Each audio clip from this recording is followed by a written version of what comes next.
നോക്കി ഞാൻ ഇതൊക്കെ ഏറ്റവും എൻ്റെ മനസ്സിൽ എൻ്റെ മനസ്സിൽ ഞാൻ മൂടി വെച്ചിട്ടുള്ള പല കാര്യങ്ങളെയും ഞാൻ തന്നെ എടുക്കുന്നു. അതിന് ഞാൻ തന്നെ വിധികർത്താവുന്നു.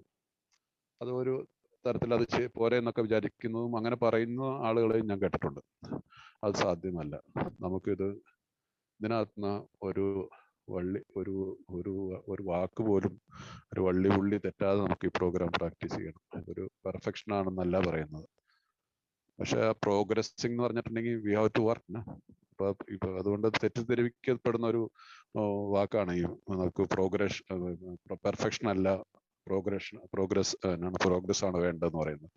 അതുകൊണ്ട് പെർഫെക്ഷനിലേക്ക് ആവുന്ന പറ്റില്ല. രണ്ടും ഡീപ്പായിട്ടുള്ള അർത്ഥങ്ങളാണ്. സോ ഇത് കൂടുതൽ കോംപ്ലിക്കേറ്റ് ആവേണ്ട ആവശ്യമില്ല. I have to do this step. എനിക്ക് ഈ വൈറ്റൽ സ്റ്റെപ്പ് ഇമ്പോർട്ടൻ്റ് ആണ്, ഈ 4-5 പടികൾ ഇത് ചെയ്യുക എന്നുള്ളത്. അപ്പോൾ അതിനാണ് മുമ്പോട്ട് വരുമ്പോൾ നമ്മൾ ഏതായാലും വളരെ നല്ല രീതിയിൽ അതിൻ്റെ ഒരു ടേബിളൊക്കെ ഉണ്ടാക്കിയിട്ട് റോയ് അത് അവതരിപ്പിച്ചു. നിങ്ങളതിൻ്റെ കോപ്പിയൊക്കെ എടുത്ത് അതിൽ കൂടി പോയിട്ടുണ്ടെന്ന് ഞാൻ വിശ്വസിക്കുന്നു. അപ്പോൾ ഇത്രയും സിംപ്ലിസിറ്റിയിൽ അദ്ദേഹം അത് ചെയ്തു തന്നിട്ടുണ്ടെങ്കിൽ അപ്പോൾ അതിൻ്റെ പിന്നിൽ ഒരുപാട് ഹാർഡ് വർക്ക് ഉണ്ട്. അപ്പോൾ അതിന് നമ്മളൊരു വില കൊടുക്കണം. ഒരു വലിയൊരു അവസരമാണ് ഈ ഗ്രൂപ്പിന് കിട്ടിയത്. കാരണം അദ്ദേഹം ലോകമെമ്പാടും സംസാരിക്കുന്ന ഒരു കാര്യമാണ്. ഇങ്ങനെ ഈ രീതിയിലൊരു വർക്ക്ഷോപ്പ് സെറ്റ് ചെയ്തത് ഈ ഗ്രൂപ്പിലൊക്കെയാണ്.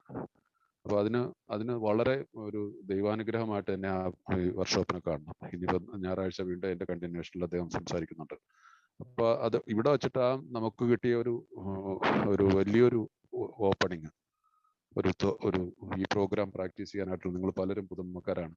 ഈ 4-5 പടികൾ കൂടി പോയിട്ടുള്ളവരായിരിക്കാം. പക്ഷെ അത് എത്രമാത്രം ശരിയാണോ തെറ്റാണോ എന്ന് നിങ്ങൾ തന്നെ വിചാരിക്കുക. ആരും തെറ്റ് ചൂണ്ടിക്കാണിക്കാൻ ഇവിടെ ആരുമില്ലല്ലോ. അപ്പൊ ആ രീതിയിൽ നമുക്ക് ഈ പ്രോഗ്രാമിന് 5ാമത്തെ പടിയെ എടുത്ത് പോകേണ്ടതിന്റെ വളരെ ഇമ്പോർട്ടൻ്റ് ആയിട്ടുള്ള ഒരു ആവശ്യകതയുണ്ട്. കാരണം ബിഗ് ബുക്കിൽ ഒരു സ്ഥലത്ത് വളരെ വേറൊരു പടിയെക്കുറിച്ച് പറയുന്നില്ല. ഈ 5ാമത്തെ പടി ഒഴിവാക്കിയാൽ, ഇതിൽ നിന്നും മാറി കൂടി സഞ്ചരിച്ചാൽ അവർ മദ്യപിച്ചിരിക്കുമെന്ന് ബിഗ് ബുക്ക് നമുക്കൊരു വാണിംഗ് തരുന്നുണ്ട്. അപ്പൊ അത് വെറുതെ എഴുതി വെച്ചതല്ല.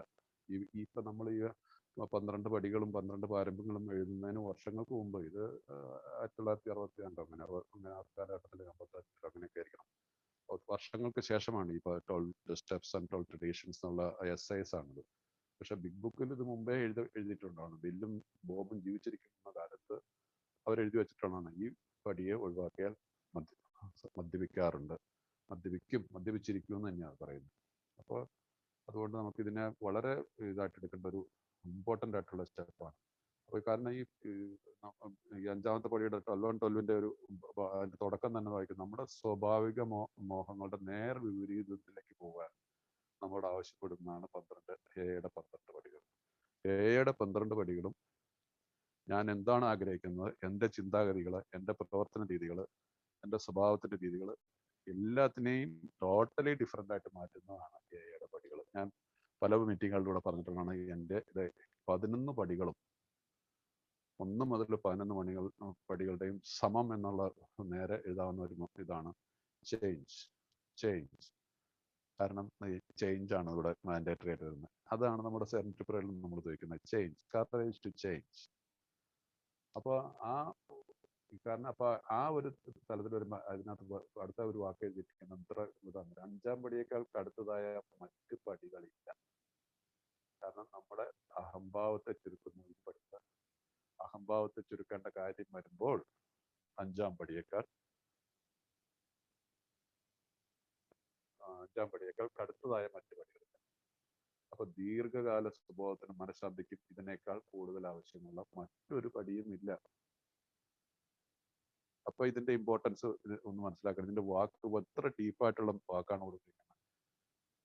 ദീർഘകാല സുബോധത്തിനും മനഃശാന്തിക്കും ഇതിനേക്കാൾ കൂടുതൽ ആവശ്യമുള്ളതായ മറ്റൊരു പടിയുമില്ല. അപ്പൊ ഇത് 5ാം പടി ചെയ്യണമെങ്കിൽ എന്താണ്? എൻ്റെ 4ാം പടി കറക്റ്റ് ആയിരിക്കണം. 4ാം പടി കറക്റ്റ് ആയി കഴിഞ്ഞാൽ പെട്ടെന്ന് നമുക്ക് സാധാരണ രതീഷ് പറഞ്ഞില്ല, ഉടനെ താമസിക്കാതെ തന്നെ രതീഷ് ആണോ ആൻഡ്രയാണോ എന്ന് ഞാൻ ഓർക്കുന്നില്ല പറഞ്ഞത്.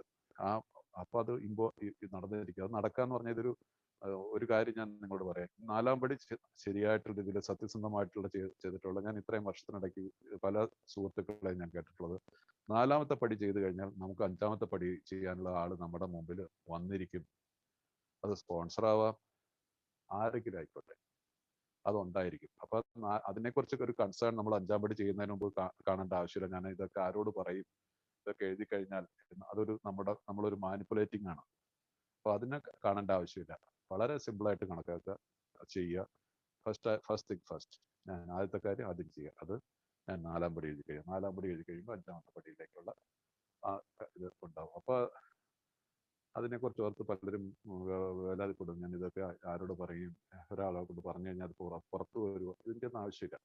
കാരണം ഇവിടെ വെച്ച് മുതൽ നമ്മളൊരു സ്പിരിച്വൽ ആയിട്ടുള്ള, ആധ്യാത്മികമായിട്ടുള്ള, കാരണം there is a solution എന്നുള്ള ആ ബുക്കിനകത്ത് അതിനകത്ത് മുഴുവൻ പല ഭാഗങ്ങളിലായിട്ട് പറഞ്ഞിരിക്കുന്നതാണ് only a spiritual experience.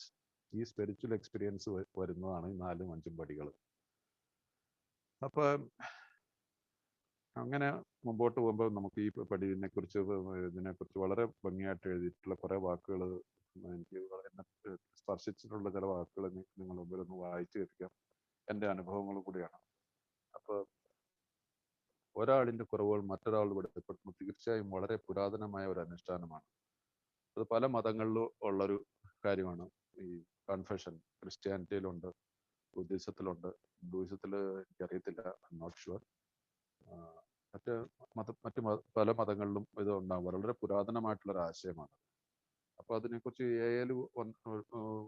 A അല്ല ഇത് ആദ്യമായിട്ട് ഇൻവെന്റ് ചെയ്തിട്ടുള്ള തന്റെ കുറവുകളും തെറ്റുകളും മറ്റൊരാളുടെ ഏറ്റുവരിക പറയാനുള്ളത്.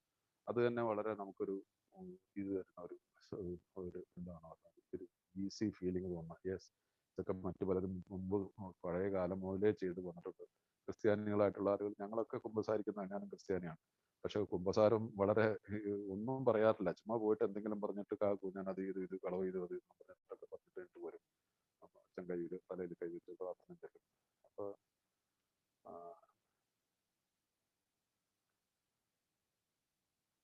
അപ്പൊ ഞാൻ ഇനി ഇത് നിങ്ങളുടെ കയ്യിലൊക്കെ ടെക്സ്റ്റുകളാണ്. ഞാൻ ആ ടെക്സ്റ്റിനകത്തുള്ള ഇനി കൂടുതൽ സമയം വായിക്കുന്നുണ്ട്. പക്ഷെ എൻ്റെ അനുഭവം, ഞാൻ എൻ്റെ അഞ്ചാമത്തെ പടിയെ കുറിച്ച് ഞാൻ നിങ്ങളോട് വിവരിച്ചു. അതായിരിക്കും നല്ലത്. കാരണം ബുക്കുകൾ നിങ്ങളുടെ കയ്യിലുണ്ട്, ലിറ്ററേച്ചർ നിങ്ങളുണ്ട്. ലിറ്ററേച്ചർ കൂടുതൽ വായിച്ച് അത് പോകേണ്ട ആവശ്യമില്ല. ഞാൻ ഇതുപോലെ തന്നെ ഈ മൂന്നാമത്തെ 1, 2, 3 പടിയൊക്കെ കഴിഞ്ഞ് ഒരു വർഷം ഏല് കംപ്ലീറ്റ് ചെയ്ത് ടോക്കണൊക്കെ മേടിച്ചു കഴിഞ്ഞ ഉടനെ തന്നെ ഞാൻ പറഞ്ഞു എനിക്ക് തന്നെ എനിക്ക് 4ാമത്തെ പടി ചെയ്യണം. എൻ്റെ സ്പോൺസറോട് പറഞ്ഞു. അദ്ദേഹമായിട്ട് സംസാരിച്ചു.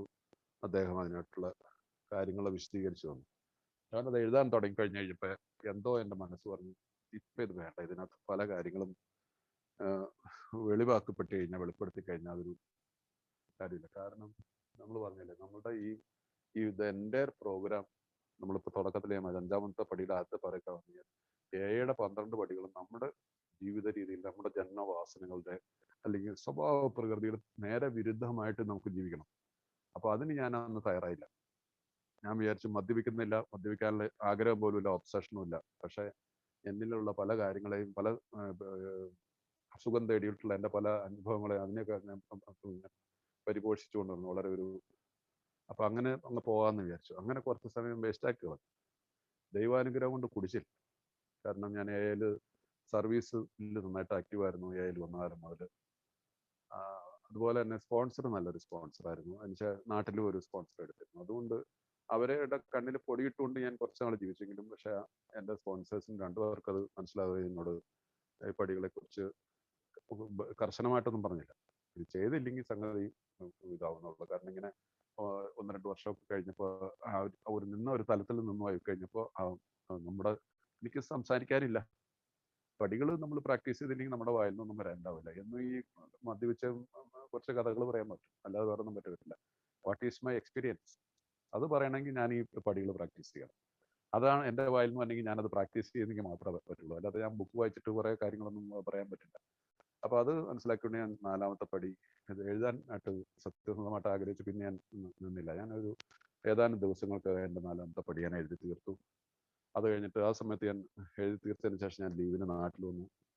ഞാൻ 5ാം പടി ആരോട് എൻ്റെ മനസ്സ് ഒരു വിഷമം പോലെ സ്പോൺസേഴ്സിനോട്. കാരണം അത്രയ്ക്ക് മാത്രം ഹീനമായിട്ടുള്ള, ഞാൻ മാത്രം അറിയാവുന്ന ഒരുപാട് കാര്യങ്ങളിൽ ഞാൻ ഏർപ്പെട്ടിരുന്നു. വേറെ ആർക്കും പല കാര്യങ്ങളും അറിഞ്ഞുകൂടാ. അതെനിക്ക് എന്തോ ഒരു അന്നത്തെ അവസ്ഥയ്ക്ക് ഒരു ധൈര്യം എനിക്കുണ്ടായില്ല. അപ്പോൾ ഞാൻ ഈ 5ാമത്തെ പടി നമ്മുടെ 12 എടുത്ത് അത് വായിച്ചു കഴിഞ്ഞപ്പോൾ അതിനകത്ത് പറയുന്നുണ്ട്, സ്പോൺസർ കൂടെ തന്നെ ചെയ്യണമെന്നുണ്ട്, നിർബന്ധവുമില്ല. ഈവൻ അതിനേക്കാൾ നല്ലത് ഒരു ക്ലർഗി, അല്ല ഒരു പുരോഹിതൻ, അല്ലെങ്കിൽ ഒരു ഇരുത്തം വന്ന ആള്, അല്ലെങ്കിൽ നിങ്ങളുടെ ട്രീറ്റ്മെന്റ് ഒക്കെ എടുത്തിട്ടുള്ളവരാണ്, സൈക്കാട്രിയിലോ അല്ലെങ്കിൽ അങ്ങനെയുള്ളവരോ, അവരോട് ഒക്കെയാണ് ചെയ്യുന്നത് ഉചിതമാണെന്നും ബുക്ക് പറയുന്നുണ്ട്. അപ്പോൾ അതനുസരിച്ച് ഞാൻ എൻ്റെ നാട്ടിൽ സ്പോൺസർ ഉണ്ടായിരുന്നു, അദ്ദേഹത്തോട് ഇങ്ങനെ പറഞ്ഞപ്പോൾ പുള്ളി പറഞ്ഞു, നീ അതിനു വേണ്ടി പ്രാർത്ഥിക്കുന്നു, നീ അത് 4ാം പടി കംപ്ലീറ്റ് ചെയ്ത് എനിക്ക് 5ാം പടി.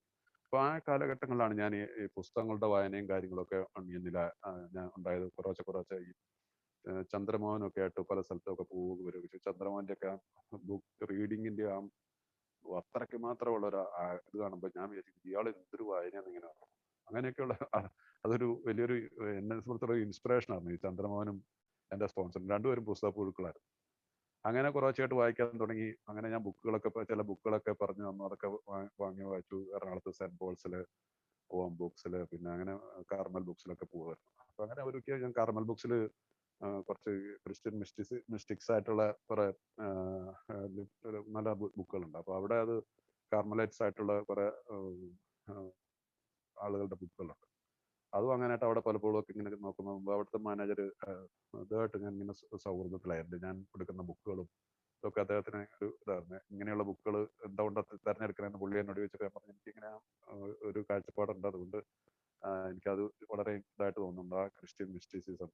അപ്പോൾ അത് ആണെന്നോ അന്ന് പുള്ളി അങ്ങനെ അദ്ദേഹമായിട്ട് ഷോപ്പ് ഞാൻ ഇങ്ങനെ ഒരു ദിവസം ഷോപ്പിൽ ഇങ്ങനെ ബുക്കുകളൊക്കെ നോക്കും. എൻ്റെ മനസ്സിൽ ഈ പുള്ളിയോട് പറഞ്ഞു കഴിഞ്ഞാൽ ഇത് പറ്റിയ ഒരാളാണ്, നല്ല രീതിയിൽ വന്ന ആളാണ്, ചെറുപ്പക്കാരനാണ്, എൻ്റെ പ്രായമൊക്കെ തന്നെ ഉള്ളൂ പുള്ളിക്ക്. എന്നെക്കാൾ ചിലപ്പോൾ ഒരു ഒത്തിരി അന്ന് പ്രായം ഒരു 1-2 വയസ്സിന് പ്രായമൊക്കെ കൂടുതലാണ് എനിക്ക്. അത്ര ഉള്ളത് കണ്ടു കഴിഞ്ഞാൽ ഞാൻ അദ്ദേഹത്തോട് പറഞ്ഞു, പുള്ളിക്കാരൻ്റെ സ്റ്റാഫൊക്കെ അവിടെ ഉണ്ട്, ഞാൻ പുള്ളി പറഞ്ഞു ഇങ്ങനെ ഞാനിങ്ങനെ എനിക്കൊരു ഇതുണ്ട്, ഞാനിങ്ങനെ ഒരു പ്രോബ്ലം എനിക്കുണ്ട്, ഞാൻ അതിനകത്ത് ഇങ്ങനെ രീതിയിൽ കൂടി റിക്കവറിയിലാണ്. ഇപ്പോൾ എനിക്ക് ഇതിനകത്ത് ഇങ്ങനെ 5ാമത്തെ പടി എന്ന് പറഞ്ഞൊരു സംഭവമുണ്ട്, ഇതൊന്ന് ചെയ്യാനായിട്ട്, അതൊന്ന് കേൾക്കാനായിട്ട് സാറൊന്ന് സഹായിക്കാമെന്ന് ചോദിച്ചു. അപ്പോൾ പുള്ളി പറഞ്ഞാൽ അതിനെന്താ ഇന്നും നാളൊന്നും പറ്റത്തില്ല. അപ്പോൾ പുള്ളി പറഞ്ഞാൽ എനിക്കിപ്പോൾ ആരും സബ്സ്റ്റിറ്റ്യൂട്ട് ആയിട്ട് ആരെങ്കിലും ഇവിടെ ഏർപ്പാട് ചെയ്തിട്ട് കുറച്ച് എത്ര നേരം വേണ്ടി വരും. ഞാൻ പറഞ്ഞൊരു 2-3 മണിക്കൂർ വേണ്ടി വരുമായിരിക്കും. പുള്ളി പറഞ്ഞാൽ കുഴപ്പമില്ല, ഇന്ന ദിവസം മുന്നേക്കാൻ പറഞ്ഞ അടുത്ത ദിവസം തന്നെ ഞാൻ ചെന്നു. പുള്ളി അവിടെ ചർച്ച് കോമ്പൗണ്ടില്ല, കണ്ണംകുളത്ത് പള്ളി എന്ന് പറഞ്ഞ MG റോഡ് എൻഡിൽ ഹൈക്കോർട്ടിലേക്ക് തിരിയുന്നിടത്താണ് പള്ളിയും അതിനോട് ചേർന്നുള്ള ബുക്ക് സ്റ്റാളൊക്കെ. പുള്ളി എന്നോട് വന്നാൽ വരും എന്ന് പറഞ്ഞിട്ട് പുറത്ത് അവരുടെ അടുത്തുള്ള ബിൽഡിങ്ങിലേക്ക് കൊണ്ടുപോയി. അടുത്ത ലോബിയിൽ എന്നോട് ഇരിക്കാൻ പറഞ്ഞു. പുള്ളി ഞാൻ ഇരുന്നത് പോയിട്ട് തിരിച്ചു വന്നപ്പോൾ എൻ്റെ പുരോഹിതന്റെ കുപ്പായൊക്കെ ഇട്ടുണ്ടാകും. അപ്പോഴാണ് ഞാൻ അറിയുന്നത് ഇദ്ദേഹം ഒരു പ്രീസ്റ്റാണെന്ന്. എനിക്കറിയത്ത് പോലുമില്ല ഇദ്ദേഹം പ്രീസ്റ്റായിരുന്നു, സാധാരണ വേഷത്തിലായിരുന്നു. അപ്പോൾ പുള്ളി പറഞ്ഞു, ഞാൻ ഏതായാലും ഒരു കൺഫെഷനാന്ന് മനസ്സിലായപ്പോൾ പിന്നെ ഞാൻ ഉടുപ്പിട്ടുകൊണ്ട് വന്നേക്കാൻ വിചാരിച്ചിട്ടാണോ എന്ന് പറഞ്ഞു. ഞാനങ്ങ് തരിച്ചിരുന്നു. ഞാൻ അദ്ദേഹത്തോടെ എല്ലാം ഞാൻ തുറന്നു പറഞ്ഞു. ഒരു സിറ്റിങ്ങിൽ തീർന്നില്ല. കാരണം ഇങ്ങനെ ഒരു ഇത് വന്നപ്പോൾ ഒരു ഫ്ലോ അങ്ങോട്ട് വന്നതിന് ശേഷം ഈവൻ ഞാൻ എഴുതാത്തത് പോലും എൻ്റെ മനസ്സിൽ നിന്ന് വന്നു. അതിനുശേഷം അടുത്ത ദിവസം തന്നെ വീണ്ടും ഒരു സിറ്റിംഗ് കൊണ്ട് ഞങ്ങൾ എഴുതി തീർത്തു. അദ്ദേഹം എന്നെ ചേർത്ത് പിടിച്ചു, എനിക്ക് വേണ്ടി പ്രാർത്ഥിച്ചു. അത് വലിയൊരു അനുഭവമായിരുന്നു. ആ അനുഭവം ഈ നമ്മുടെ ഈ 12-12 വളരെ ആദ്യമായിട്ട് നമ്മൾ ദൈവാനുഭവം അനുഭവിച്ചു വന്നു.